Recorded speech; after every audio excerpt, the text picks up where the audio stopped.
Hey guys, welcome to Venture Drive. This is the first run of my W2D-V. It's kind of a G-made GOM clone, and it's taken a few tries, guys. There's been a few little hiccups along the way. I've had some really brittle plastic parts break. I've had a drive shaft come apart. I've had a few glitches on the printer. I've had weather get in the way. Stupidly cold here for a couple weeks, pushing -40. But everything's come together. And as you can see from the intro there, it's running alright. Got a few okay shots, nothing too exciting. I really didn't want to break it, guys. It's the old story, when you put a lot of work into something, you really don't take it out the first time and try to destroy it. So the goal here was just to get some running in. And as you can see, I'm just cruising around. This tail end of the video here is pretty much unedited, guys, so if you're bored, feel free to tune away. The exciting stuff is pretty much all in the intro there. This is just to show you that it is indeed what it looks like. There's no hocus pocus. If something had broken, I would have showed you. So this bad boy is running Redcat XR247 axles. It's an axle kit they sell that is basically the axles out of the Wendigo. They're rock racer. And real impressed so far, guys. Obviously I'm not beating the crap out of them or anything, but they're very nice. The quality is really good, and so far they work real well in this. The drive shafts are cheap Chinese. I had some plans to use plastic TRX4 drive shafts. I thought I'd be able to make extenders that would work okay, but the durable plastic actually turned inside the joint type of thing really easily, and then the more brittle plastic worked for a while, but it broke too easily in the long run. So I ended up using some cheap Chinese drive shafts. They work fine.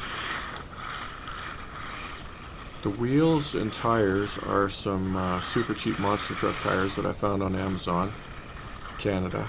They were 28 Canadian pesos, so a little over 20 bucks US. Really cheap. Apparently the rims are not very good. That's the criticism for most of the comments on Amazon, and they're definitely not nylon. There's some sort of standard Chinese plastic, which I'm sure would break relatively easily if you're real hard on them, guys. But the tires themselves are really nice. I got them because they got a real paddle look to them, and I was hoping for a good solid paddle effect for running in the snow and in the loose dirt and whatnot. And so far, as you'll see in the video, they work alright. Snow is always slippery, guys. It's just a question of how slippery, and when you get into deep snow, these things actually work pretty well, so mission accomplished. As you can see, it climbs up this hill not too badly if you get some speed into it. That's actually really steep, guys. It's at least 45 degrees, so getting up that is an adventure for sure. Transmission in this thing is a super cheap Chinese SCX10 clone transmission, 25 Canadian pesos. I've had it for a long time. It works fairly well, guys. I don't have any complaints. I've seen plenty of people complain about them being not very durable. Mine's been fine, guys, and as you can see, it's putting up with this just fine. Got no wear on the teeth or anything so far. It's got a plastic spur gear. I can't remember if the internals were metal or not. I don't think so, and I mean, so far the thing's held up just fine. The ESC is a Hobby Wing 1080. Nothing exciting. The radio is a Dumbo RC. I had a little bit of issue with range on this run, guys. I think it's just because I had the antenna really low, and it's also possible my transmitter batteries are getting low because they've been sitting around for a long time. I've had no trouble with those Dumbos, guys, so we'll have to see. If I have range issues, I'll let you know in a video sometime down the road. The Servo is a super cheap Chinese servo. I think it's rated at 15 kilograms, so not very exciting. Might be 20. It's absolutely the cheapest one you can get on Banggood. That's Metal Gears, and it was like 14 Canadian. So far, so good. I really don't expect that it would last forever based on that price, but who knows. It definitely has the power to run this thing, guys, so that's okay. And then what else is there that matters? Oh, the shocks are they say that they're for a Traxxas the stadium truck. What's it called? Help me out. What's the stadium truck called? The Slash. Or sorry, short course truck. The Slash. They're Slash shocks. These are Traxxas Slash shock. So those are Slash shocks. They're $20 cheapo units. They work fine. And then the body, the big change this time, guys, is the body is mostly made of TPU, and just the side panels, the red panels, are made of PLA, and it's a roll that is not quite as brittle as the roll I used to make that first incarnation of the body, and it's held up much better.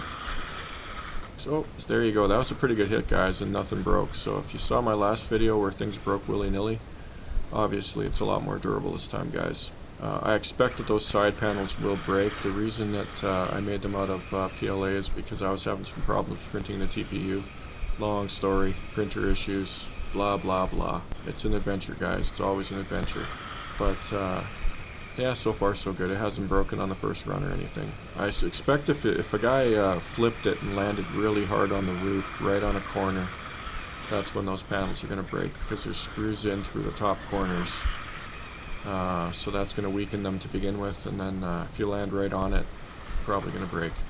But so far so good. The panels are made out of TPU, and when I get around to posting this, what you'll want to do is, if you have access to TPU, I would recommend using it.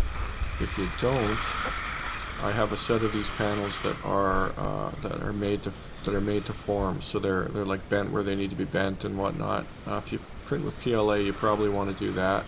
If you print with TPU, you can print the flat ones and then just glue them to the body with hot glue or whatever, and that'll work fine.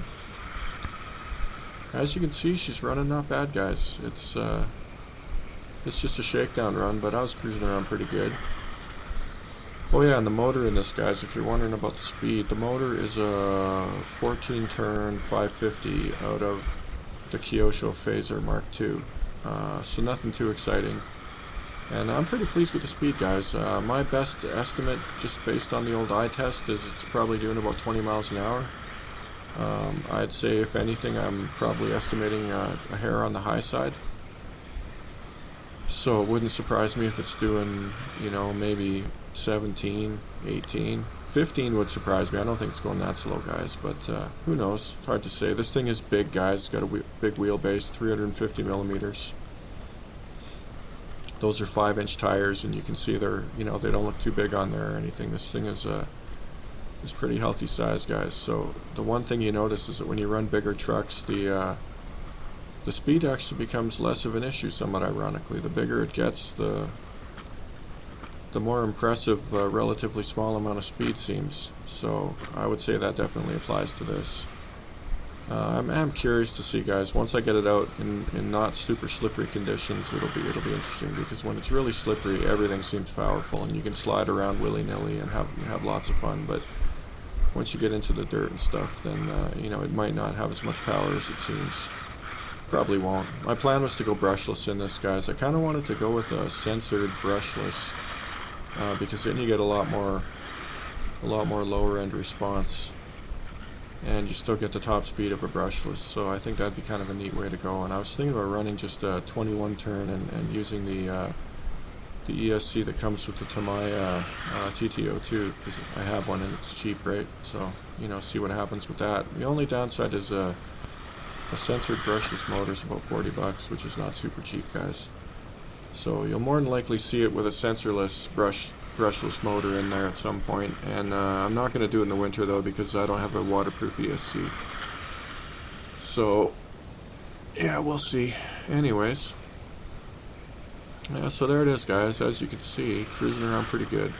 Oh, and there you go. The tires are coming off because I did not glue them, guys. I actually wanted to have a super cheap and easy point of failure. The only problem is that one tire came off early in the run, and it got wet. And once those beads are wet, guys, the tires will slip off really easily over and over and over, which is what happened in this run. So that's a totally known quantity, guys. I wanted to see how easy those tires would come off, and I'm going to say in the snow they come off too easy, because as soon as it got wet, that one just, yeah, a bit of a problem. But I think in the dirt they actually it wouldn't be terrible if you didn't glue them. And the big reason is I figure one of those wheels is going to break before too long, no matter what, guys. And then once they're glued on there, it's kind of a pain in the butt to take them off.